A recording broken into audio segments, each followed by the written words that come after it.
예, 오늘 본문 우리 베드로후서 2장 우리 9절부터 우리 14절 말씀을 중심으로 불법을 행하는 사람의 세 가지 특징이라는 제목으로 우리 함께 은혜를 나누기를 소원합니다. 특별히 우리 사회를 이렇게 봐도 그렇고 또 전 세계적으로 또 이렇게 일어나는 현상을 봐도 그렇고 그 특징이 있다면 참 불법을 행하는 사람들이 판을 치고 있는 것 같다. 이게 뭐 우리나라뿐만 아니고요. 전 세계적인 그런 이제 현상들인데, 베드로후서는 이게 마지막 시대에 사람들이 어떻게 달라질 것인지 그런 특성들을 잘 이렇게 말씀해주고 있는데요. 특별히 지금 베드로후서와 이 유다서 이렇게 함께 은혜 나눌 때에 좀 비슷한 것을 많이 느낄 겁니다. 그래서 오늘은 이 불법한 사람들의 세 가지 특징이 뭔가 좀 말씀을 드리려고 하는데요. 자, 먼저 서론적으로 오늘 많은 사람들이 삶의 목적을 상실했습니다. 삶의 목적이 그냥 내가 하고 싶은 대로 자유라는 이름 하에 그냥 자기가 하고 싶은 대로 말하고 자기가 하고 싶은 대로 생각하고 자기가 하고 싶은 대로 그냥 행동해버리는 그런 경향들이 많고 좀 더 이렇게 이건 아니다 바른 것보다는 틀린 것들이 각광을 받는 이런 시대에 우리가 살고 있습니다. 그 이유가 뭔가 하면 삶의 목적을 상실했고요. 삶의 목적을 상실한 이유가 뭔가 하면 삶의 주인이 누구인지를 모르기 때문입니다. 우리 CCC에서, 우리 사형리에서 삶의 주인이 누군가 하는 이제 그림이 있는데요. 의자 위에 이제 그림 많이 보셨을 겁니다. 믿지 않는 사람들은 삶의 주인이 누굽니까? 자신이 삶의 주인입니다. 사실은 말이 자신이 삶의 주인이지 실제로는 자기를 위해서 사는 것이 아니고 배후에서 늘 우리 죄짓게 만드는 어둠의 그런 영향을 받고 있는 것이죠. 어떤 사람들은 나이 드신 분들은 삶의 주인이 자신도 아니고 자식이기도 하고 남이기도 하고 그냥 나라는 것이 없이 그냥 이렇게 누가 시키면 그렇게 해야 되는 뭐 자신도 아니고 이런 삶을 사는 분들이 있는데 진정한 삶의 주인은 누굴까요? 바로 진정한 삶의 주인은 예수 그리스도 그분이시고 우리 하나님이 우리를 창조하셨기 때문에 그분이 우리의 삶의 주인입니다. 그런데 많은 분들이 지금 주인이 바뀌어서 이런저런 일이 일어나거든요. 또 삶의 목적이 상실됐기 때문에 여러 가지 많은 일들이 벌어지는데요. 오늘 우리 본문 9절 말씀 읽겠습니다. 베드로후서 2장 9절 시작. 주께서 경건한 자는 시험에서 건지실 줄 아시고 불의한 자는 형벌 아래에 두어 심판날까지 지키시며. 불의한 사람과 경건한 사람이 나옵니다. 불의한 사람과 경건한 사람. 과연 우리는 어떤 사람인가? 지금 사도 베드로는 우리가 이렇게 도전하고 있는데요. 베드로후서 3장 11절 말씀. 마지막 시대에 불의 심판이 있는데요. 이제 최후의 심판이 있는데 그 최후의 심판을 준비하는 데 있어서 우리 하나님의 기준은 우리 어떤 높은 지위에 있는가, 얼마나 많은 소유를 가지고 있는가, 그게 문제가 아니고 바로 이것이 잣대가 되는데요. 11절 말씀 같이 읽겠습니다. 시작. 이 모든 것이 이렇게 풀어지리니 너희가 어떠한 사람이 되어야 마땅하냐? 거룩한 행실과 경건함으로. 이 마지막 시대에 보면 하나님의 심판이 있는데 우리 심판을 어떻게 준비해야 되는가 하면 경건한 삶을 통해 준비하는 사람이 있는가 하면 어떤 사람들은 불의한 사람, 근데 경건한 사람은 여러 가지 시험을 만납니다. 어제도 말씀드렸죠. 롯이 소돔 고모라 성에 거하면서 나름대로 이건 아닌데 그 정말 음란한 그런 소돔 고모라 땅에 살면서 마음이 많이 상한단 말이죠. 또 고통도 당하고요. 근데 사도 베드로후서에서는 의인 롯이라 그럽니다. 근데 제가 볼 때는 롯의 모든 삶을 볼 때 참 의인이라고 하기는 이해가 잘 안 됩니다. 그죠? 뭐 여러 가지로 롯이 의인 같다면 우리도 의인 될 수 있겠다. 뭐 저 정도면 그죠? 좀 뭔가 이해가 안 되지만 어쩌면 오늘날 이 시대를 살아가는 우리의 모습 아닐까요? 그죠? 불법이 성행하는 것 가운데 저건 아닌데 하면서 언제부터인가 우리는 마음의 그 고통까지도 마음이 상하는 것까지도 우리는 점점 심해져 가지 않나. 뭐 그러려니 하고 우리는 아무리 세상이 악하더라도 점점 더 악해질 것입니다. 뭐 도저히 이해가 안 되는 뭐 그런 일들이 점점 더 많아질 것입니다. 저는 그런 이야기를 들었습니다. 우리 학교에서 저희도 말씀드렸지만 이전에는 두세 명의 아이들이 좀 문제를 일으켰는데 지금은 두세 명 빼고는 전부 다 그렇다는 거예요. 왜요? 참 그 심각한 그런 문제의식을 느끼면서 참 우리 믿는 사람들이 우리 가정에서 참 어떻게 되나, 우리 신자들이 어떻게 되나 참 고민이 참 이만저만이 아닌 아마 그런 상황인데요. 어쨌든 우리는 의로운 자는 여러 가지 시험을 당합니다. 여기 시험은 죄의 유혹의 시험이 아니고요. 우리 하나님께서 여러 가지 세상의 악한 일들, 마음 상한 일들, 또 우리 주변에 괴롭히는 사람들, 그죠? 이런 많은 걸 통해서 우리를 연단시키시거든요. 그래서 연단을 잘 받아서 시험을 통과하고 우리 주님 앞에 잘했다 칭찬받는 믿음의 사람 되기 원합니다. 왜냐하면 오늘 성경에 보면 하나님께서 경건한 자는 어떻게 하신다고요? 시험에서 건지실 줄 아시고 경건한 자는 하나님이 보호하시고 지키시고 구원하신다는 겁니다. 당장 이 세상에서 참 적응하기 대단히 어렵습니다. 이게 아닌데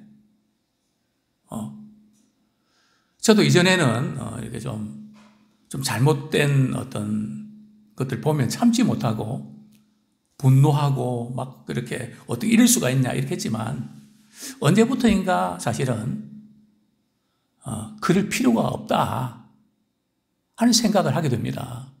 그런데 그런 것이 너무 많으니까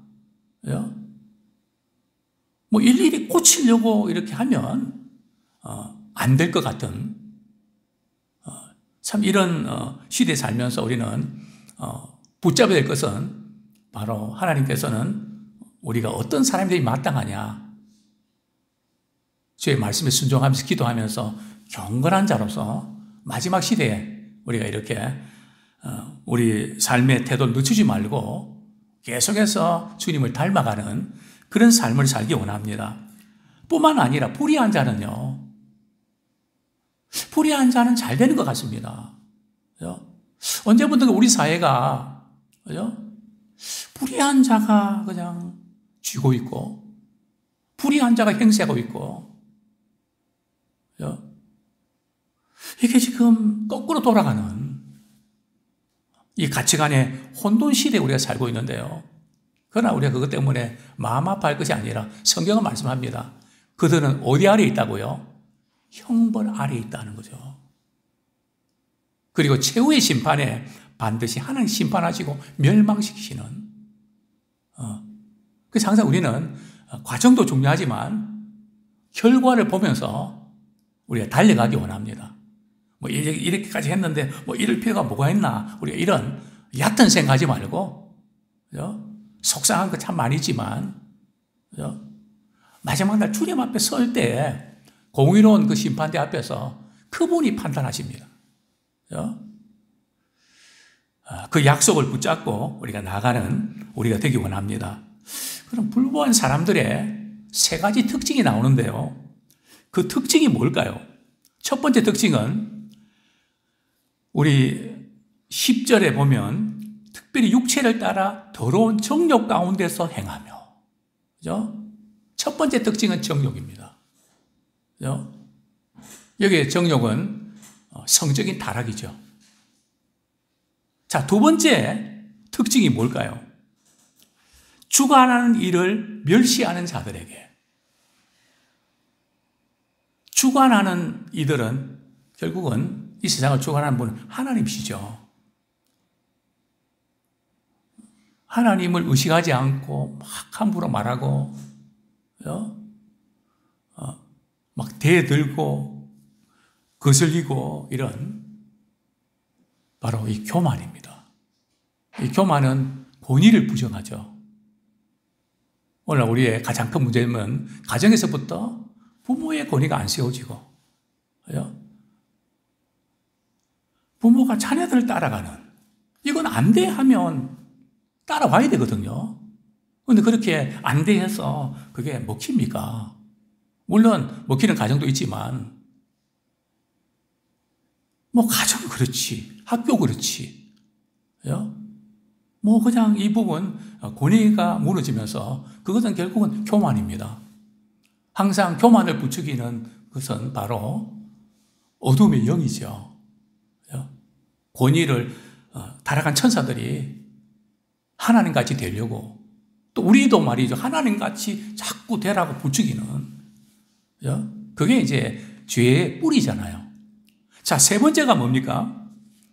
14절에 보면 음심이 가득한 눈을 가지고 범죄하기를 그치지 아니하고 굳세지 못한 영혼들을 유혹하며 탐욕에 연단된 마음을 가진 자들이 저주의 자식이라. 세 번째 특징은 말이죠, 탐욕이 얼마나 욕심이 많은지, 막 욕심에 단련되어 있다는 거죠. 욕심 꾸러기라는 거죠. 이 세 가지, 이것이 아마 유다서의 또 주제이기도 합니다. 첫 번째는 뭐라고요? 정욕. 두 번째는요, 교만. 세 번째는요, 탐욕, 탐심이. 이 세 가지가 마지막 시대의 특징입니다. 그것이 오늘날 우리 사회와 전 세계의 사람들의 그 마음속에 지금 싹트고 있는 죄의 특성들이 아니겠습니까? 자, 먼저 첫 번째 특징, 정욕에 대해서 10절 제가 말씀 읽어드리겠습니다. 특별히 육체를 따라 더러운 정욕 가운데서 행하며. 특별히 육체를 따라 더러운 정욕 가운데서 행하며. 제가 이전에 말씀드렸지만 세계화다. 물론 뭐 인터넷이라든지 뭐 스마트폰을 통해서 말이죠, 여러 가지 이제 네트워크로 이렇게 세계화되어 있는 거 맞습니다. 그러나 또 하나의 세계화의 특징은 본능합니다. 본능은, 육체의 본능은 전 세계 공통적인 현상이거든요. 즉 육체를 따라가는. 그래서 우리 창세기 보면, 우리 또 복음서에 보면 예수님의 오심이 뭐와 같다고요? 노아 홍수와 소돔 고모라의 때와 같다. 노아 홍수 때에 하나님이 심판하신 이유가 뭡니까? 나의 신이 영원히 사람과 함께하지 아니하고 나의 영이 사람과 함께하지 아니함이라. 왜냐하면 그들은 육체가 됨이라. 그냥 육체의 본능대로 내가 하고 싶은 대로 하겠다는데, 뭐 어떤 기준도 없고 내가 싫은데, 아까도 식사하면서 그런 이야기를 했지만 차를 대면 안 되는데 빼달라 그러면 미안합니다, 빼주면 되잖아요. 나이 드시면 막 욕짓거리를 하고, 그죠? 근데 제가 지금 우리 교회에 이제 차 2대를 지금 이렇게 매달 이렇게 돈을 내면서 주차 공간을 얻었잖아요. 뭐 저는 우리 주변에 있는 분들 그냥 대라고 그럽니다. 근데 간혹 이제 이렇게 전화를 했는데도 왜 빼야 돼요? 자세히 설명해도 막 욕하고 말이죠. 그러니까 이게 뭐 다 그렇겠습니까? 그런데요, 제가 경험적으로 보면, 미안합니다 말하는 사람 10명 중에 1명도 없습니다. 욕하거나 아니면 말 안 하고. 미안합니다. 다른 사람 시간 뺏고 그랬잖아요. 불편 끼치잖아요. 그러면, 죄송합니다. 그래야 되잖아요. 거의 없다니까요. 이게 우리 지금 진면목입니다. 정말 이 육체를 따라 미안하다 말하기 싫은 거죠. 우리 육체가 말이죠. 그렇게 굽히고 그렇게 하기 싫다는 거죠. 육체를 따라 행하는 더러운 정욕대로 행하며, 또 성현 이런 사람을 12절에 보면 말이죠. 12절 같이 읽겠습니다. 시작. 그러나 이 사람들은 본래 잡혀 죽기 위하여 난 이성 없는 짐승 같아서, 거기까지요. 잡혀 죽기 위해서 부족간으로 가는 그런 소처럼 말이죠. 잡혀 죽기 위해서 가는 이성 없는 짐승 같다. 아무 생각이 없고 판단력이 없고 도저히 이해가 안 되는 그런 짐승 같다. 성경은 이렇게 진단을 합니다. 또 성경은 또 이렇게 말씀합니다. 우리 13절 한번 같이 읽겠습니다. 시작. 불의 값으로 불의를 당하며 낮에 즐기고 노는 것을 기쁘게 여기는 자들이니 점과 흠이라. 너희와 함께 연애할 때에 그들의 속임수를 즐기고 놀며. 그죠? 낮에 즐기는. 그죠? 여관이나 이 호텔에 말이죠. 낮에 방이 없다는 거 아닙니까? 왜 그렇습니까? 낮에 즐기고 쾌락을 누리는 그런 사람들이 많다는 거죠. 어디예요? 이곳에.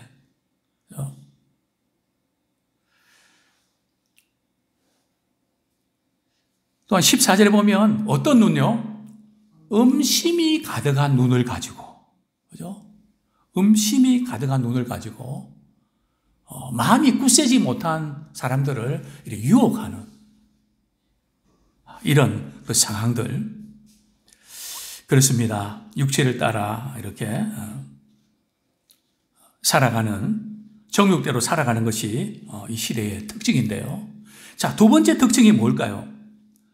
자, 10절 하반절에 보면 주관하는 일을 멸시하는 자들에게는 형벌할 줄 아시느니라. 이 주관하는 이가 누군가?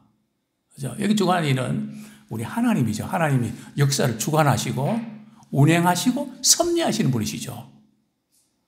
만물을 창조하시고 섭리하시는 그분을 멸시하는, 그죠? 전혀 하나님 의식하지 않고 사실은 몰라서 하나님에 대해서 이렇쿵 저렇쿵 말을 많이 하는 그런 분들이 있는데 사실은 그 부분이 두려운 겁니다. 왜요? 하나님이 다 듣고 계시잖아요. 성경에 보면 우리 이렇게 열왕기서나 이렇게 보면 믿음이 없는 사람들이 말이죠. 하나님께 대해서 막 이렇게 함부로 말하잖아요. 아수르 왕 같은 경우도 그럴 거예요. 우리의 신보다 하나님이 강하냐? 그러면서, 그럴 때에 아수르 군대가 몇 명 죽습니까? 하나님이 손을 대니까 말이죠. 하룻밤에 18만 5천 명이 다 그냥 시체가 되어 나오지 않습니까? 저렇게 말하면 큰일 나는데 하면 아니나 다를까?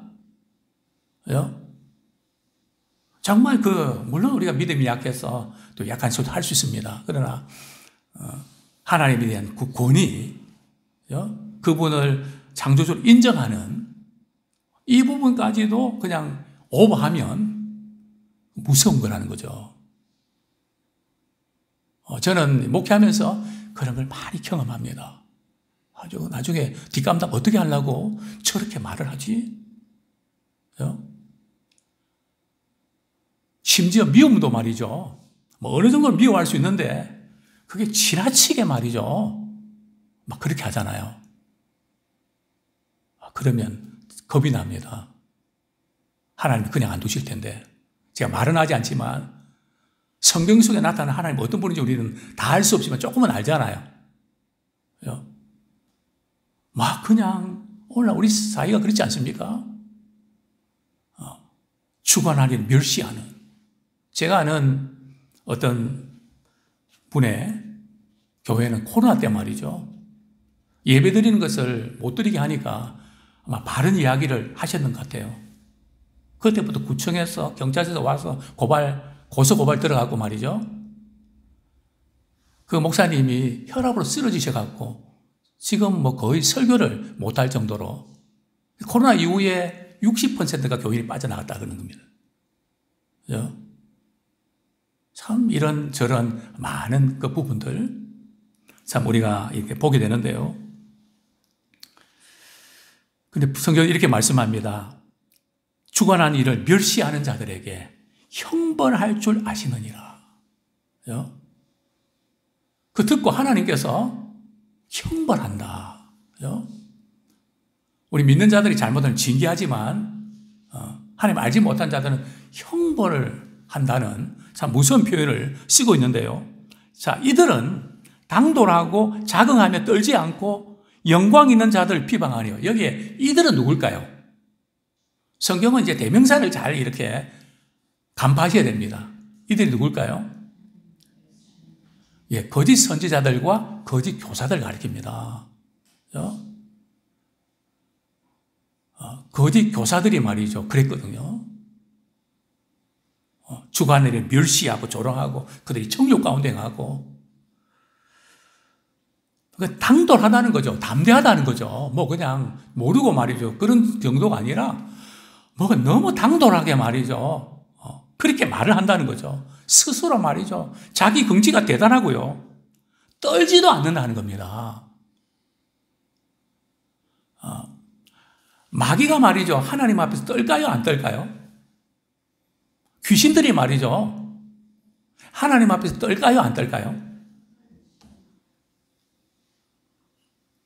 야고보서에 보면 귀신들도 믿고 떠느니라 그렇게 말씀하고 있습니다.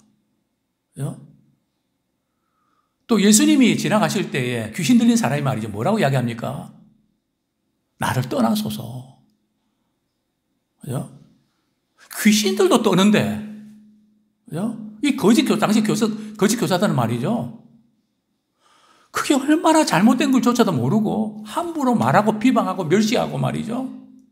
자, 여기 보면 영광 있는 자들 비방하고 그래요. 여기 영광 있는 자들은 누굴까요? 참 성경 말씀을 이렇게 묵상하고 또 이렇게 연구하다 보면 참 말씀 한 구절 한 구절 어렵다.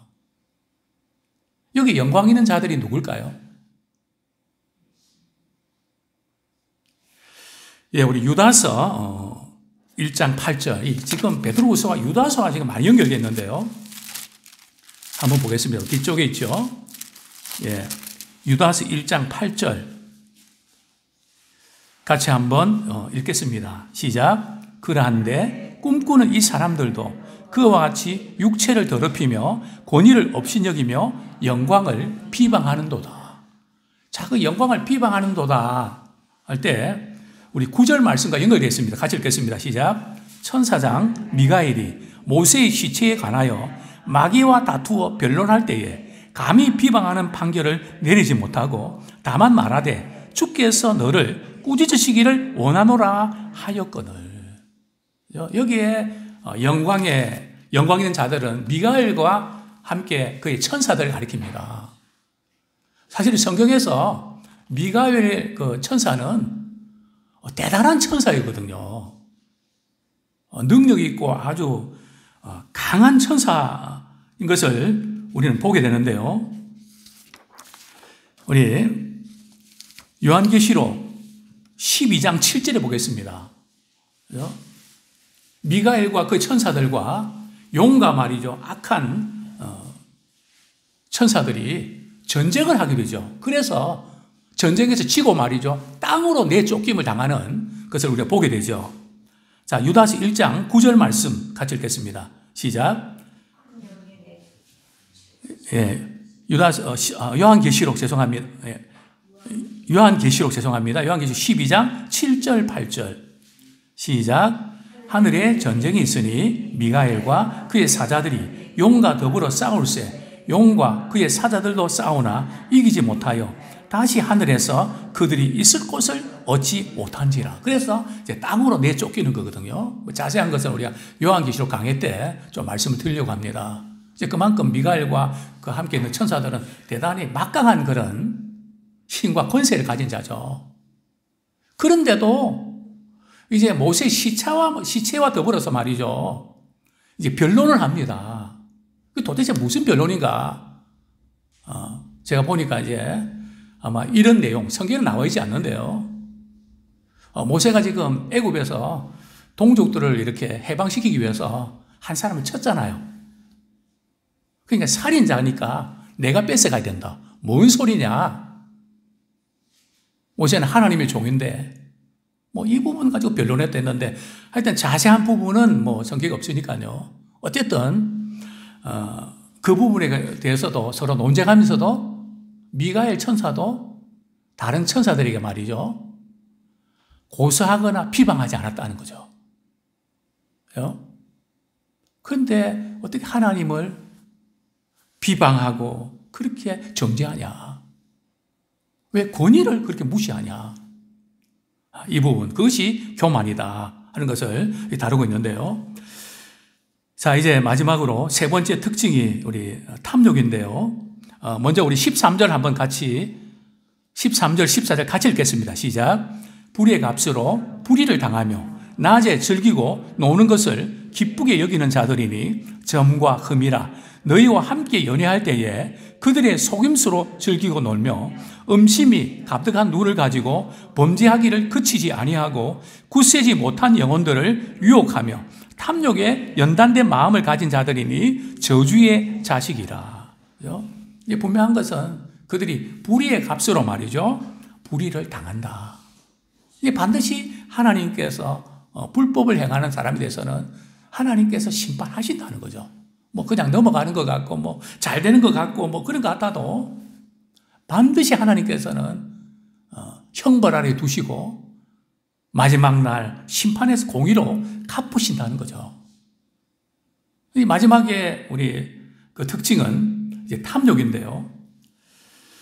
골로새서에 보면 이 탐욕이라는 것이 생각보다 굉장히 죄가 심각합니다.